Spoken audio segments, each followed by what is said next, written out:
Kapubri, alam nyo ba na ano to? Parang mga tae ng mga kambing, no? Pero ito ay blueberries. So tara na mga kapubri, mang-harvest na tayo ng ating blueberries. Wild siya. So punta kami ng Kalasangan. So doon kami mag-harvest ng blueberry sa Kalasangan. So ito na guys yung blueberry namin. So, ang daming bunga niya, guys. Tingnan nyo. Yan, ang pag-harvest ng blueberry sa kagubatan. So, doon sa kagubatan, yun yung mga bunga niya. Ang daming mga bunga. Dinala ko rin yung isang anak ko na lalaki para marunong siyang mag-harvest ng blueberry. So, ito, nang-harvest siya. Pero alam mo naman, yung mga kabataan ngayon, magtrabaho, hindi serious.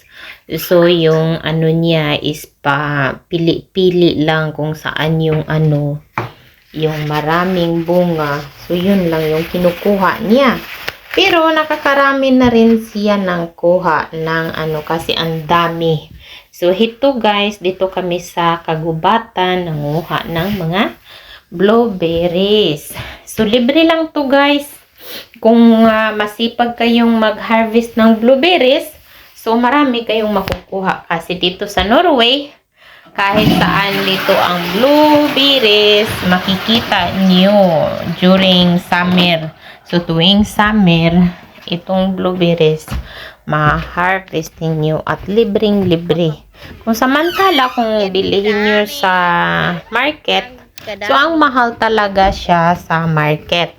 So, yung isang kilo, bibilhin nyo ng 120 crowns. 120 kroner. So, parang nasa 750 sa Pinas ang per kilo. So, mahal talaga siya. So, ito na yung na-harvest natin. Naka-harvest tayo ng